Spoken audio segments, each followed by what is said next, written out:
What's up, everyone? This is the USNN podcast, episode 1, and I'm here with Mike.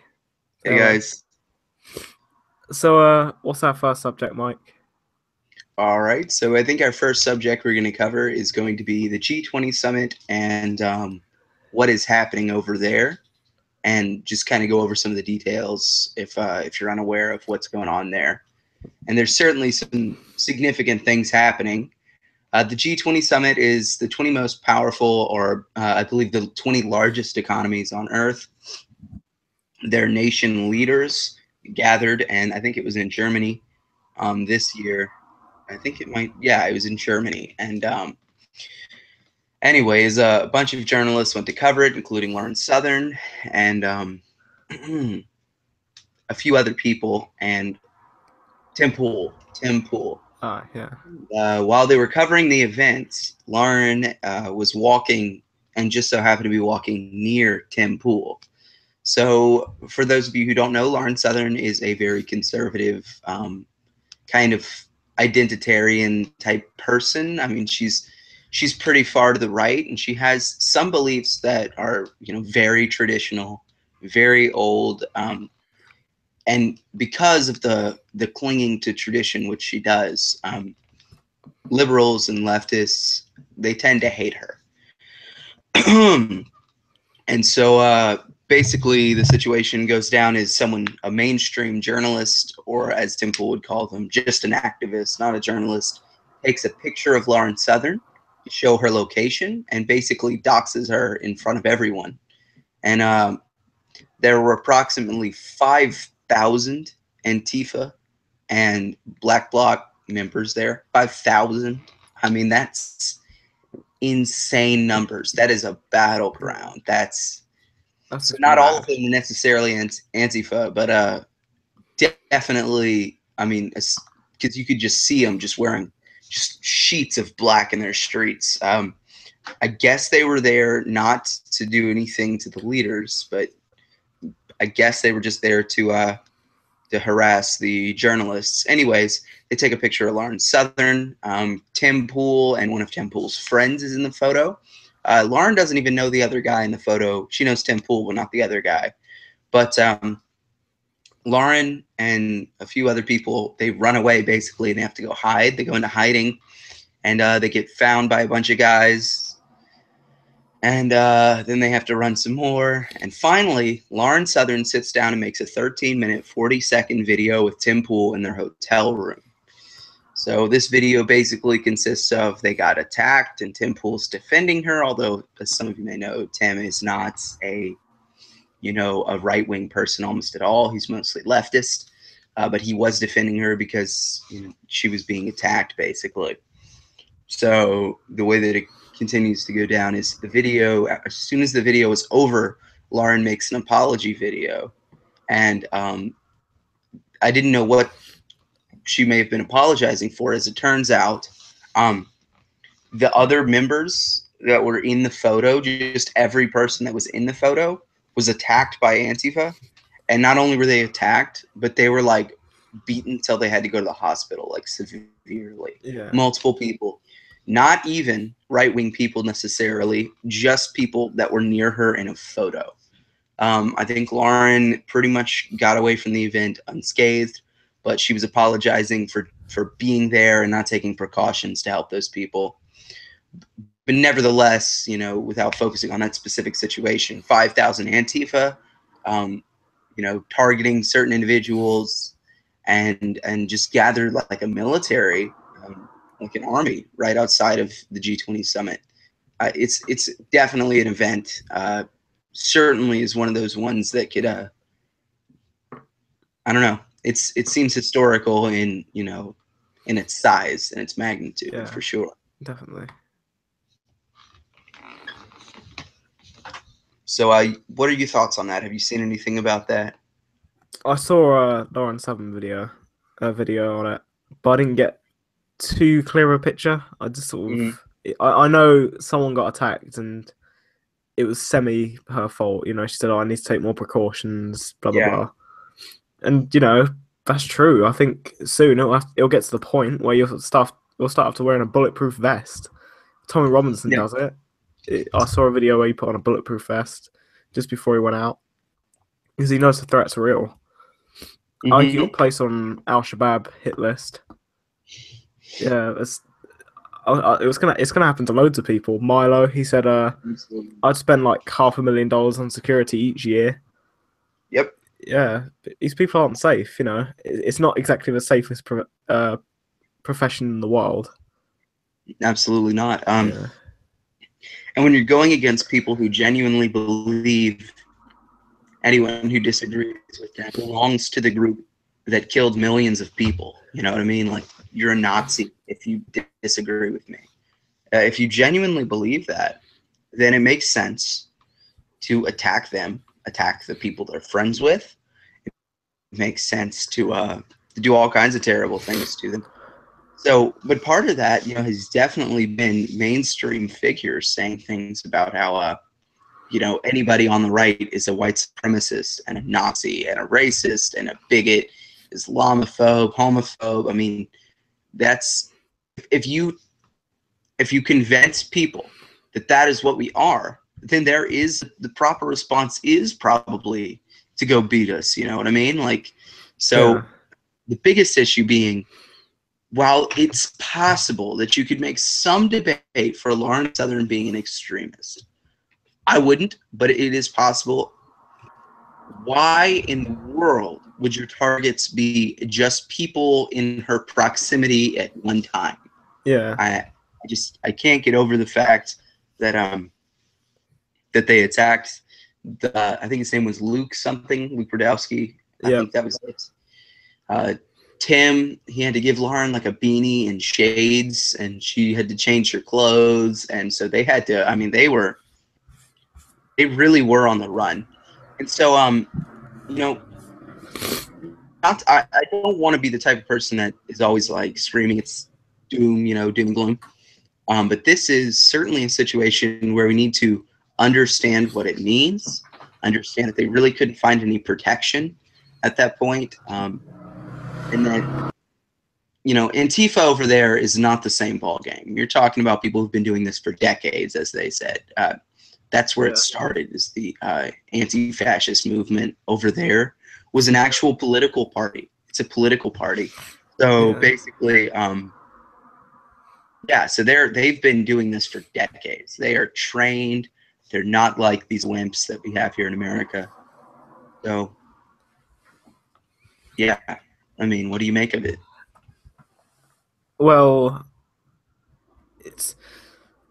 I think Antifa, you know, I'm glad didn't it get recognised as a terrorist organisation this week in some state. I think I don't know by whom. I didn't hear about that, but I'm sure it did. I think it was like Atlanta or some other state. It was somewhere, and it's true. It's similar to Black Lives Matter. They just destroy towns. No, they don't do any help to anyone. And I think I talked about this on the interview with Howard, and I think my belief is that they're convinced that people like you and me, Lauren Southern, Nigel Farage, Donald Trump, etc., all this sort of populist right-wing uprising against Islam is history repeating itself again. They believe it's like Nazi Germany rising up against the Jews. And, you know... Yeah, what do you do if that's the actual case? You know what I mean? Yeah. And they've been indoctrinated in this at, you know, the college campuses and whatnot by their Marxist professors. You know, it's just ludicrous. No doubt. So, yeah, for those of you who aren't aware, I mean, basically Antifa does a lot of strategies, has a lot of strategies, most of which are not violent, but are very destructive to people's lives. Just the very, just calling someone a racist is certainly damaging to their careers, to their family, people around them. But then there's also what they've been doing to people. By the numbers, they've done it a lot, as some of you may have seen. James, he's actually at several points. He interviewed this guy. What was his name? Howard. Howard.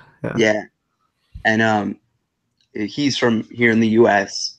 and he went to the impeachment march and slash whatever the other one was. Yeah, it was a And pro-Trump march as well. yeah, and he got attacked and beaten pretty badly by a couple assumed Antifa people. But I mean, they have very violent rhetoric, tactics, and truth be told, they're definitely breaking the law. It's just a matter of can you label them a terrorist organization? And I don't want to be the person to say everyone who disagrees with me is a terrorist, but what they've done is certainly adopted strategies of terrorists. You know, they wear masks so you can't identify them, and they come in and they beat each other up, and the community hides whoever did the fighting, you know, in their ranks. Like you'll see it in a video. A guy will walk up with like some type of shank or like a sharpened piece of metal or a bat, and they'll come up and they'll hit someone, and then they'll get out of there and they'll just like fall back into the flood of Antifa, and nobody will tell, you know, the cops. And anyways, very militant, very dangerous. Whether they should be labeled a terrorist organization, I would say yes, because of just they're operating like a cell. They're operating like a militia, and it's certainly not something that you want to be whenever they're taking, you know, they're breaking the law so frequently. Yeah, definitely. It's mad, you know. Like, Yeah. when I'm surprised no one's been killed by Antifa anywhere. Yeah. I'm very surprised. Well, here's the deal though, is that you don't know if Antifa killed somebody, because they're dead, and it may just end up being a murder. So who's gonna tell? Not Antifa. No, none of their friends are gonna tell, because they're killing Nazis. You know what I mean?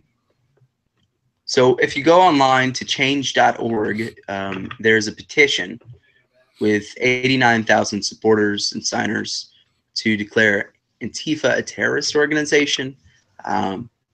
Obviously, only if you truly believe that would that be something that you should do.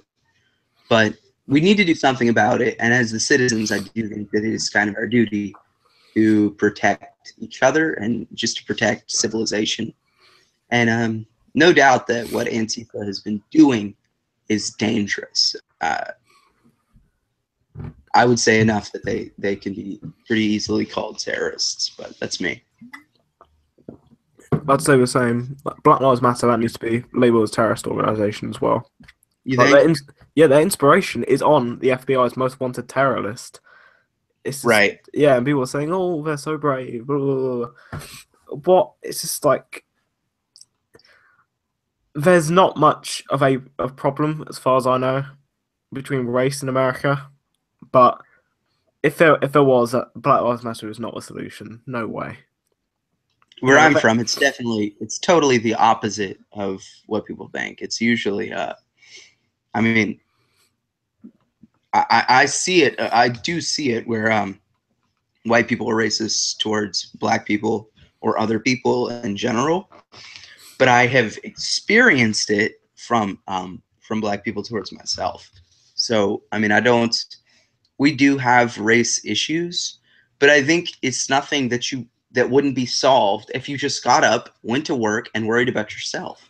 You know what I mean? Like, people are always trying to destroy racism, and as far as I can tell, the best way to at least minimize the effect of racism is to have everyone working and providing for each other and working side by side. And I can't imagine that the Black Lives Matter has that in mind. In fact, as far as I can tell, they are very militant as well. And now that's a generalization, because there are people who call themselves Black Lives Matter that aren't violent or aggressive.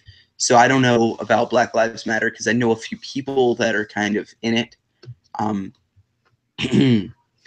So I don't know if I'd necessarily call them that, but you probably could.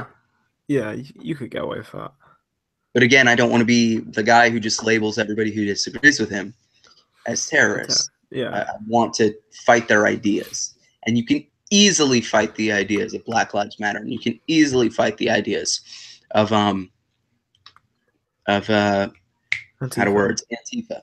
I mean, first of all, there's just the fact that if you look up any type of definition of fascism, other than the ones that have been skewed towards the right for some reason, I'm not quite sure. Yeah, I don't understand that, but like what I think I don't know. One of the definitions of fascism has something about it's only like on the right wing. And I thought that was interesting, but these people are fascists. It is fascism to scream the opposition down, to not let them speak.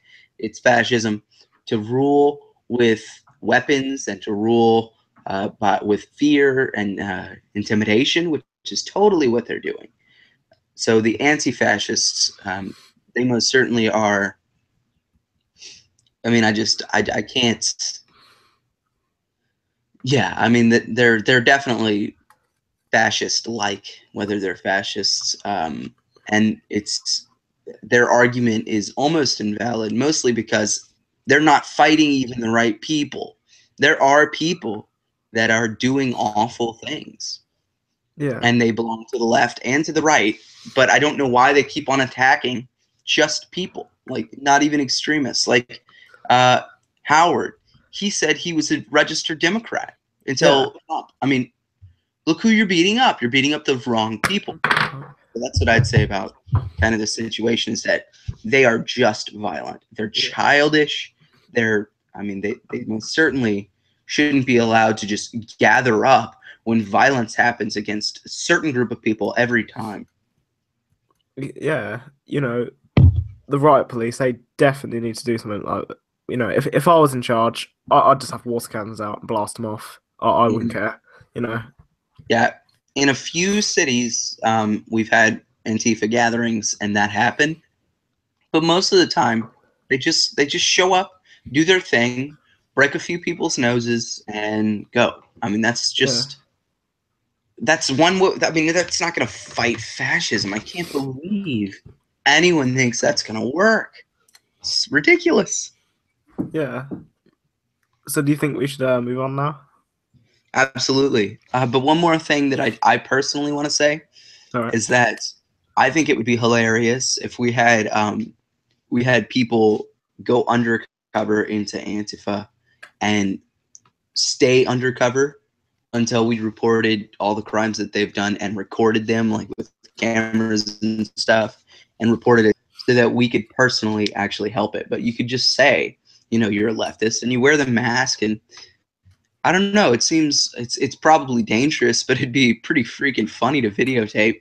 And then I don't know, I think that'd be a very actually effective tactic too, because then they would just assume everyone there or anyone there could be a spy, or I don't know. I could find it being their organization. It would destroy their idea. Their whole defensive tactic is to hide amongst themselves.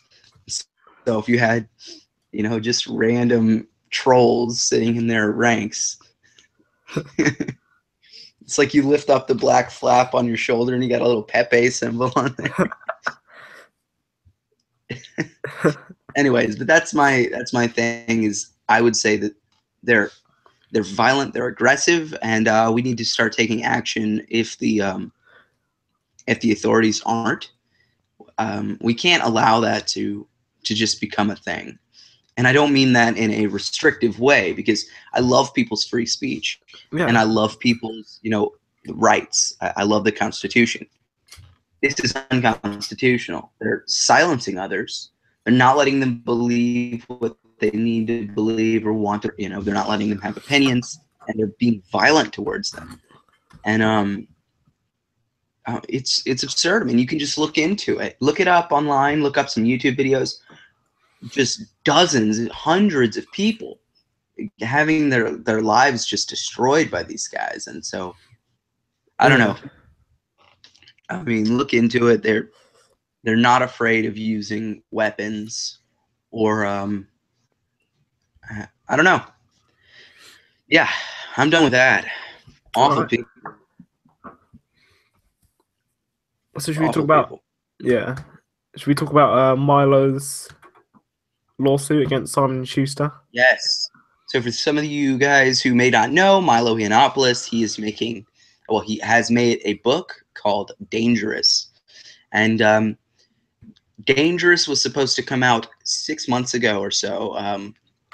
But the Battle of Berkeley happened. Ouch, excuse me. And Simon and Schuster, which is the publishing company, after they had made their deal, after everything at Battle of Berkeley, and after pedophilia allegations against Milo, Simon and Schuster pulled their deal from him, and basically he didn't have any. He couldn't publish his book, even though he had made the deal with them, and he had counted on it, and he'd put money and effort into it. So what Simon and Schuster did is very, very likely illegal, and it certainly, at least as far as Milo is concerned, it reflected a good bit of kind of the censorship of right-wing ideas that seemed to be coming from publishing companies. So in response, Milo Yiannopoulos creates his own book publishing company, and then publishes his book on July 4th of this year. And but right now he is filing a lawsuit against Simon and Schuster, which I believe is totally reasonable. I think it's for $10 million is what the settlement is, what he is going for. That's big numbers. Yeah. And depending on how that goes down, it could affect a lot about how book publishing companies treat right-wing people. So, yeah, I think that's an interesting story. Yeah. I think he's very much justified to sue. It's disgraceful how he mentioned, I watched his Instagram or Facebook live stream, and he said, 36 hours before, in my account of the events, it was all good to go. Then suddenly, no, it's not fit for publishing. We're dropping your book. It's very suspicious. Yeah. So basically, Simon and Schuster, I mean, that's an absurd thing to do. Mostly because whether he's racist, whether even he's a pedophile or not, is irrelevant. There was a contract, and I'm not sure if there was a contract, but even if there was an understanding and he recorded it, and it's enough to prove in law, it's certainly going to be something that can that is winnable for Milo. So I do believe that he's probably going to have some pretty amazing lawyers, and he's going to handle this pretty well. Yeah. And but the book is called Dangerous, and it's out now. I'm certainly wanting to buy it. He already bought it, but I am thinking about buying it myself. Milo, I disagree with him politically on a few things, but he was very good about getting uncovering the true left and about kind of bringing out the right. So, yeah. Yeah. Do you want to touch on the future of the right as well?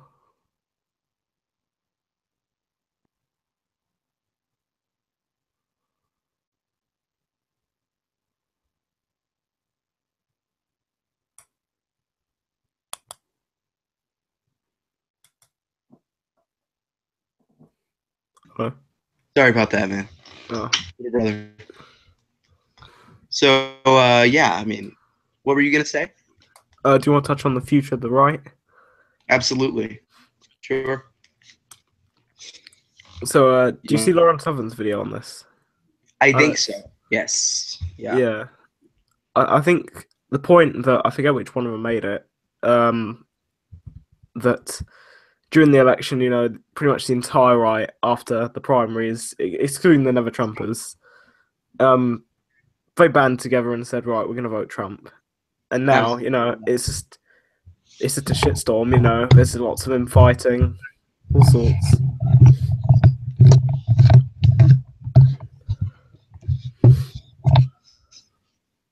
Yeah. So what about the right? Do Do you hear my bit about the infighting in Trump's election? Did you cut Yeah, off? Yeah. And now it's just a shitstorm. You know, there's a lot of infighting on. I'd say if you go to like 4chan, or maybe not so much 4chan, but if you go on Instagram, I mean they call it Politigram, and Reddit, there's a fair amount of infighting. You know. absolutely. No. You can just see it on YouTube. You know, somebody will make a video and you see it in the comments, you see it in reactions. Yeah. Yeah.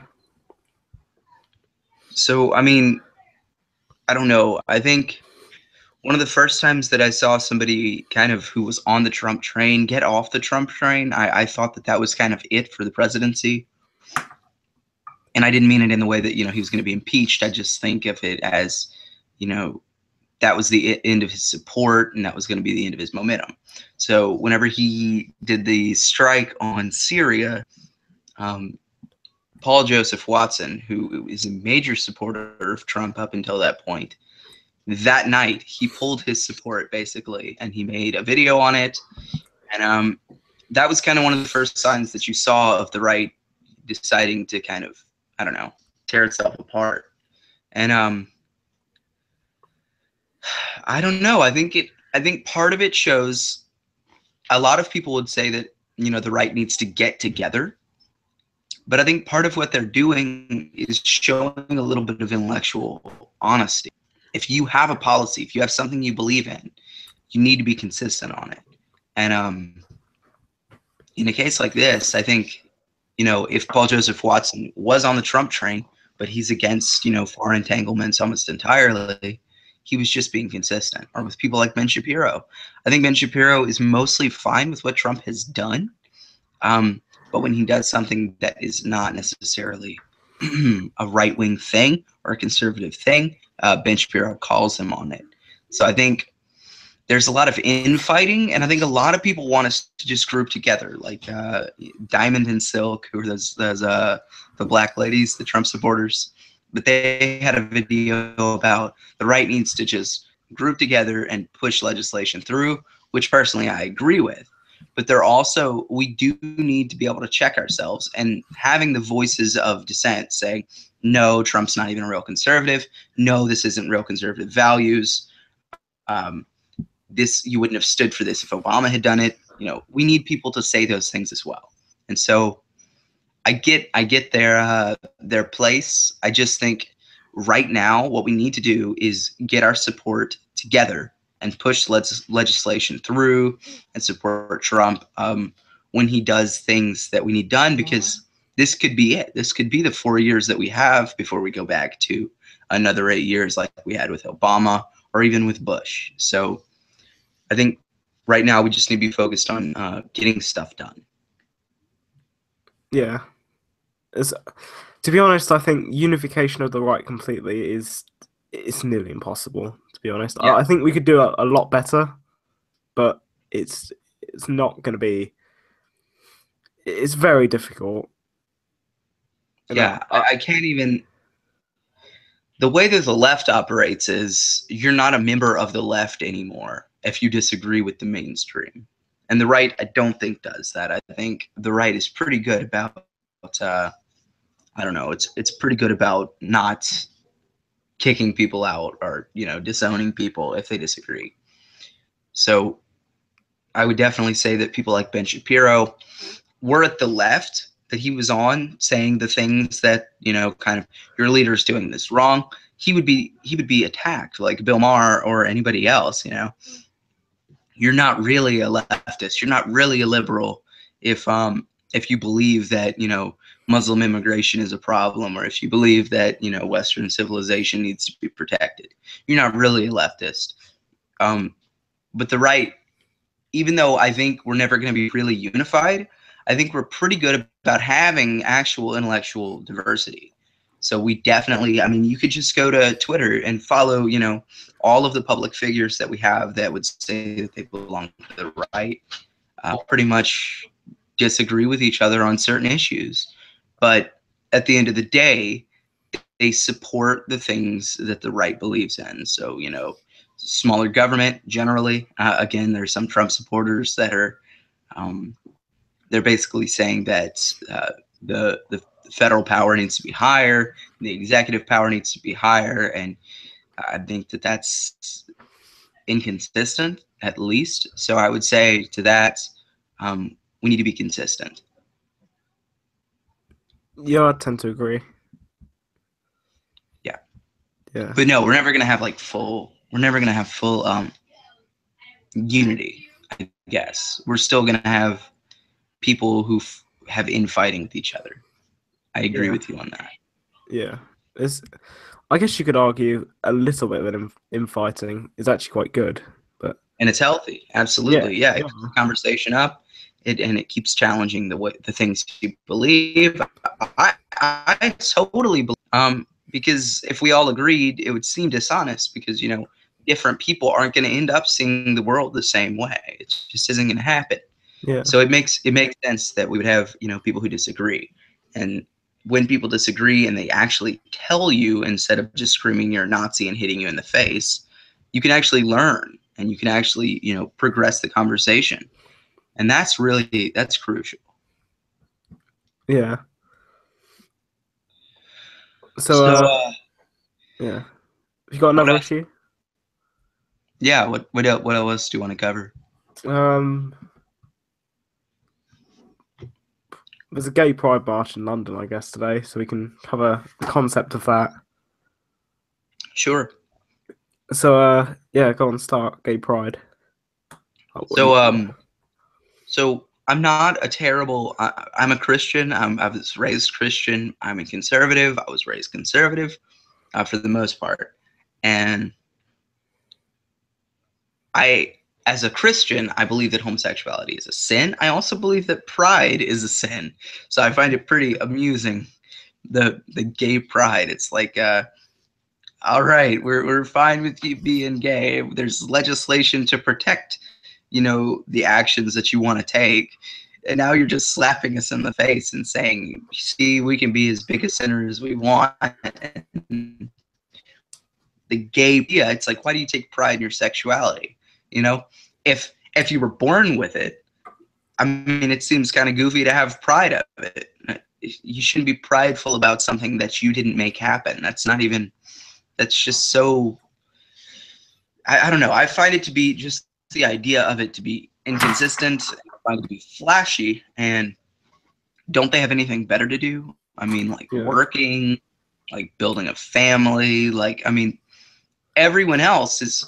And here's why I think Trump got elected in the first place. It's because we've been seeing gay pride marches, Antifa, squadrons grouping up, and we've been seeing, all kinds of stuff like that on the left.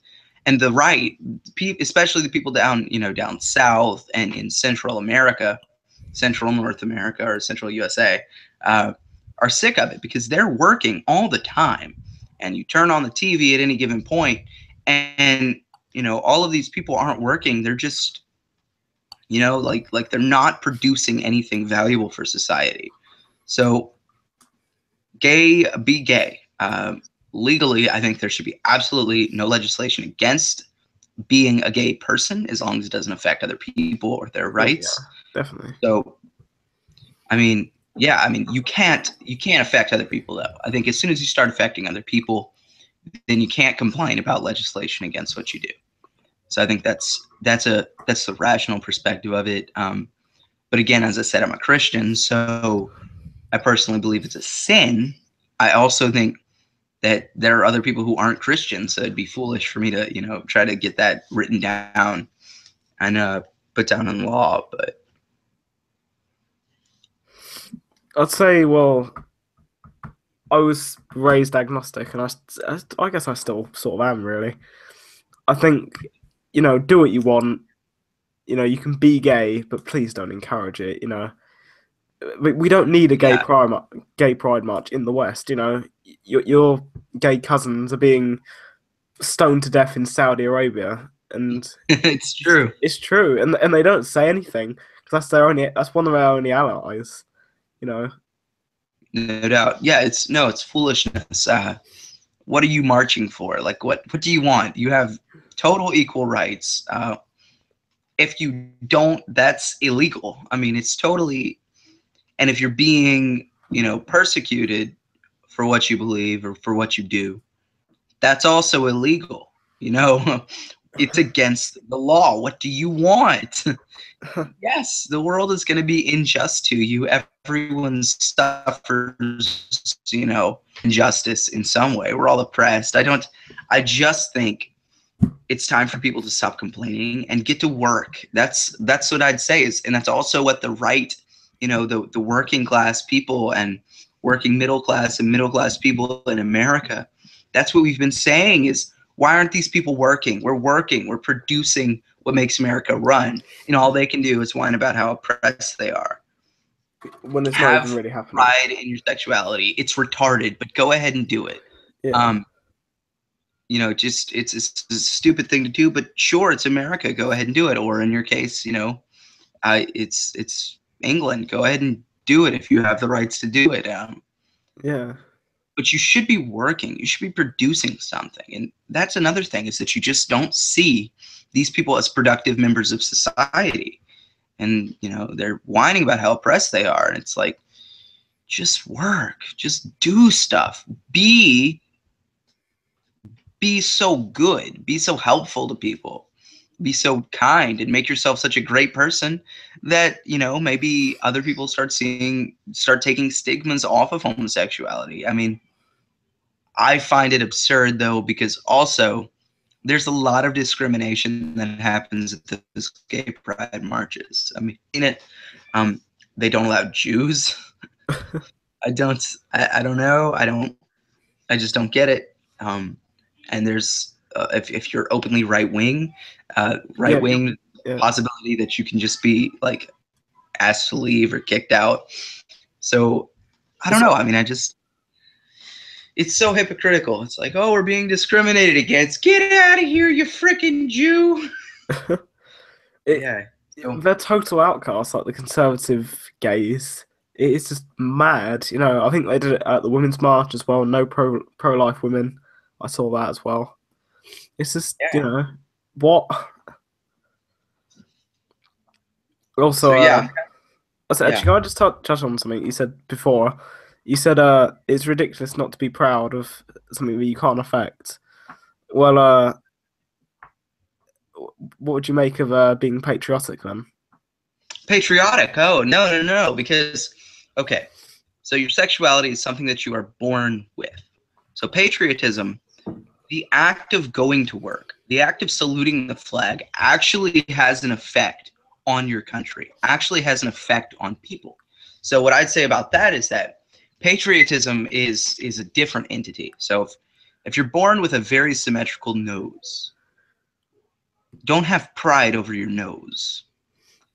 But if you're born just a regular guy, and then when you're 20, you have a six-pack and you've worked out, and I mean, you look just great, and you worked for it. Pride in that, because you earned it. It's like, that's what pride is like, if you have a son that turns out to be great and he's very, he's just a perfect kid and he helps people and he's kind and he's intelligent, strong, that's something you can have pride in because you've raised it. It's the fruit of your labor. Homosexuality, there's no labor involved, or how you feel about the people who look like you. I don't understand. So patriotism, being a patriot, is like when you salute the flag, when you believe in a country, and you believe in it so that you go to work and you work for it and you pay your taxes, which is a form of patriotism, believe it or not. I guess that would fall under there. All of that is actually affecting the country, and it is positively affecting a lot of people, especially if you have patriotism in the right country. So I'd say that, patriotism in the U.S. leads to people joining the military or, working hard and trying to produce a better America. And having pride in your sexuality, it doesn't seem, it's just, if you're attracted to someone else, it just seems like it's an arbitrary fact about you. Like, who cares? If you're born with it, You were born with it. Cool. Do it. Yeah. Don't expect me to praise you. I take your point. Yeah, fair enough. Because patriotism isn't something you're born with. Patriotism is something that you either develop or you don't. Some people don't like their country, and when you have your patriotism, how you use it, all of that is not something that's just a fact. It's not just like who you are. I don't know. I think that argument could possibly, I don't know, because you're born into the country, so it would. Yeah. I could see how you could find that argument there, but as far as just like the technicalities of it go, it's a different thing. But yeah, I know what you mean. Mm-hmm. What do you think about? Do you think being gay is a choice, or you're born with it, or a mix, or? I have no idea. I don't know. I haven't experienced it. All I know is what people say, and I've heard people say all kinds of different stuff. So I don't care. That's my other thing, is that as a Christian, I believe it's a sin, and I believe it's a sin whether it was something that you were born predisposed to or not. And I believe that you should work to get away from sin. That's, as a Christian, I believe that. And as an American, I would just say, do it and stop waving a flag and start being a good person. You know what I mean? Like, because I am actually, as far as my political stance, I'd be fine with anyone doing anything as long as it's not affecting anyone else's rights.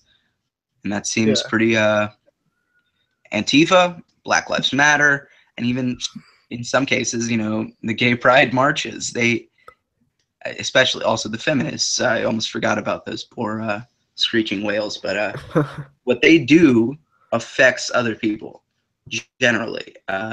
So that's not okay. That's just not okay. I will never support that. I'm fine with you believing that women are oppressed. I mean, fine. Believe it.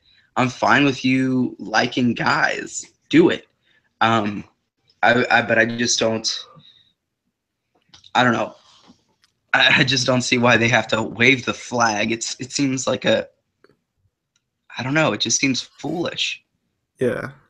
I want to touch on the corporatized thing. I think we mentioned on the other podcast from before. It's the reason I mentioned this is because I was out in the shops today just after, actually about an hour before we came on air, and I saw Skittles. Like, I don't know if you have Skittles over there. I'm pretty sure you do. Yeah, we have Skittles. Yeah, and it said the only color that matters. It was something about, it was like pride is the only rainbow that matters or something. And I was like, the CEO of Skittles does not believe that. I'm sorry. He doesn't care. Actually, no, I'd say he cares because he knows it'll get gays to buy his product. That's the only reason. The marketing experts. He doesn't care about the issue. He cares about the money. That's his job, though. Exactly. Barclaycard, they do it. HSBC, they do it. I got an advert from them about it. I think there's another company that does it as well. The CEOs don't care. They're probably Republicans, really, but it's the marketing departments. They've got the same degrees as BuzzFeed journalists. The gender studies degrees, the lesbian dance degrees, all those sort of things. It's just what. I know, man. I mean, it's business, though, and here's how I feel about it is if it gets them money, I say go for it because that's the system we have here. Again, I don't know much about the UK or England or London specifically or anything. So I don't know about you guys, but in America, if it gets you money, go for it. Even if it's hypocritical, just do it. Yeah, we do that. If it's your product, then you're contributing to capitalism. You're contributing to your country and to the economy. Yeah, I'd agree with that. But they don't believe it. I mean, it's very funny. It's a funny thing because there's almost no way that the guy who's just trying to get his company to succeed actually is worried about, the social injustices that the Western world has produced. Like It doesn't he care. doesn't care. He didn't get. I mean, he's a millionaire. He worked past all the things that were unjust to him. So yeah, I mean, amusing than anything else. Yeah, the CEOs of like Barclaycard or HSBC, they're getting so much in bonuses and stuff. It's just ridiculous. Yeah, I'm. It's probably way over 10 million. Their bonuses. It's huge. So they don't really care. No. Yeah, I'd do it if I was offered to work for I don't know, say a climate NGO for £10 million a year, which is a lot. Yeah. Or dollars, let's say. I'd do it. I don't believe in climate change, to be honest, but I'd do it. It's £10 million dollars. Sure. Whatnot. My morals would go straight out the window for that.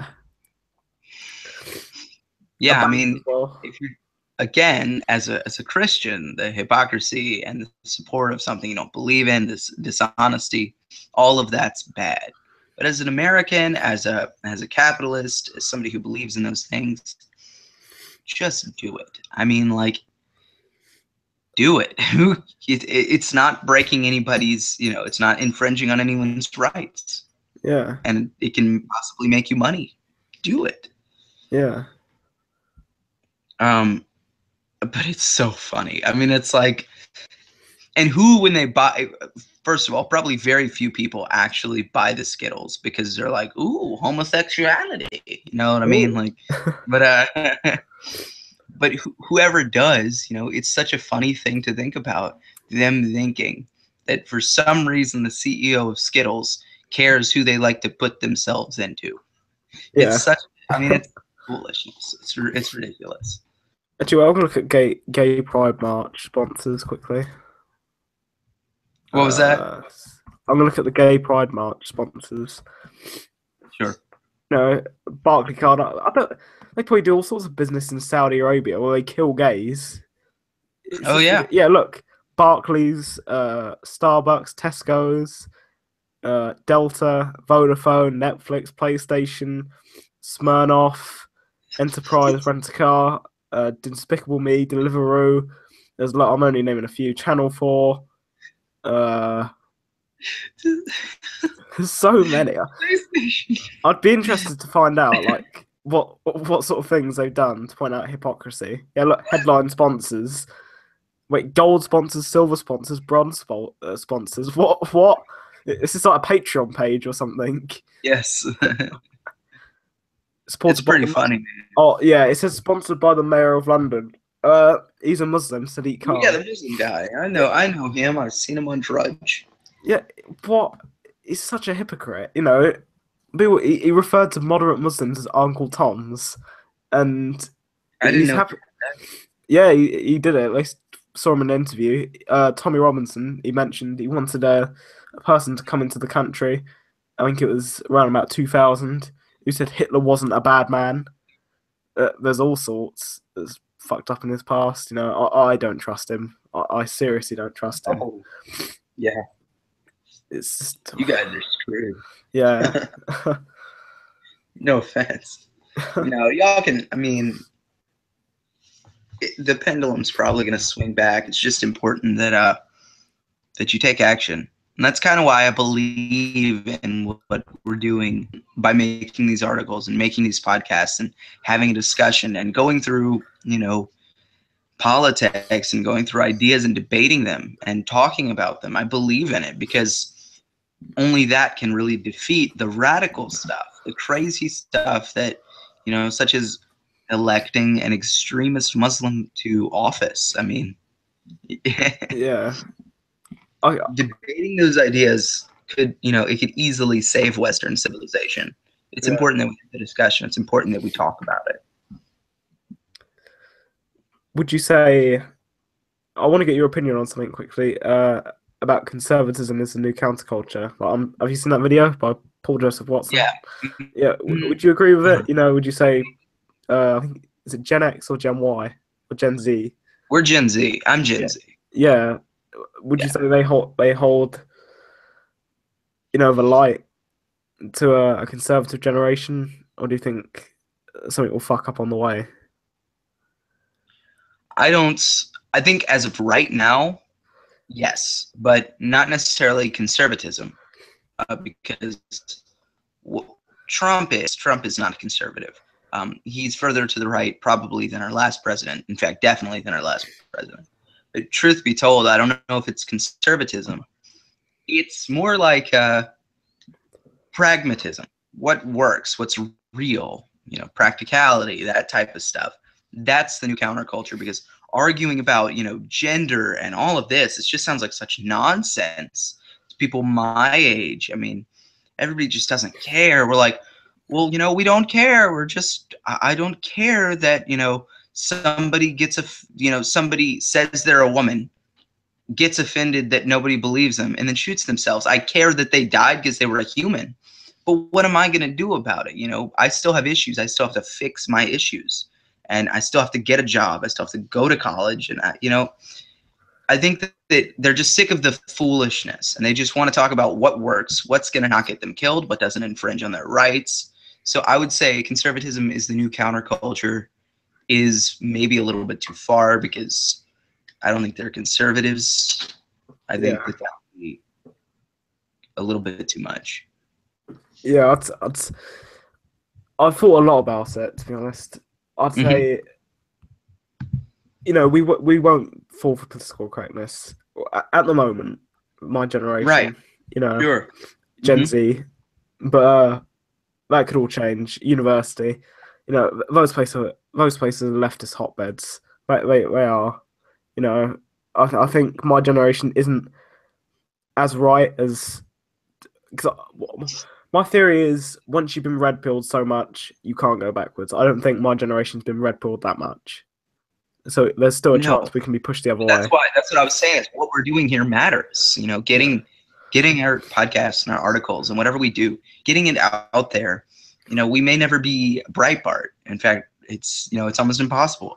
But if you can have a hand in turning the tide and keeping people away from believing the cancerous ideas that the left has been promoting, and if you can debate their ideas, and if you can, really red pill, for the term that we're using, red pill America's youth, that's exceptional. Yeah. So that's what I set out to do, really. I want to red pill as many people as possible. We may not be the next Breitbart, but I'd want to get close. I'm aiming for that. But whether it will happen or not, I don't know. Yeah. So anything else you want to talk about? Have you? I'm out.